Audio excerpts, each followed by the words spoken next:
మన దేశం ధర్మాన్ని నమ్ముతుంది, సంస్కారాన్ని నమ్ముతుంది, సభ్యతను నమ్ముతుంది. అవి ఏమీ లేనటువంటి దేశం అని అనను కానీ అమెరికాని అక్కడ ఉన్నటువంటి వాళ్ళు తమ ఆధిపత్య ప్రదర్శన కోసం భారత్ పట్ల వివక్షతో, భారత్ పట్ల కొంత దుర్మార్గంతో వ్యవహరిస్తుంటారు. ఇప్పుడు లేటెస్ట్గా చూస్తే ఇప్పుడు ఆ మధ్యన ఏంటి, రాహుల్ గాంధీ సోనియా గాంధీల మీద కేసు ఎందుకు వచ్చింది? అవినీతికి సంబంధించిన కేసు. అక్కడ క్లియర్గా నేషనల్ హెరాల్డ్ ఆస్తులు స్వాధీనం చేసుకున్న కేసు.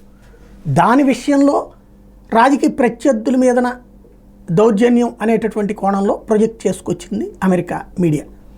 మరి అదే అక్కడ ట్రంప్ విషయంలో పెట్టింది మాత్రం లైట్ అయిపోయింది. అది ధర్మం అయింది, ఇక్కడది అధర్మం అయింది. అక్కడ సాక్ష్యాలు ఉన్నాయి, ఇక్కడ సాక్ష్యాలు ఉన్నాయి. అక్కడది రైటు, ఇక్కడది రాంగ్ అంది.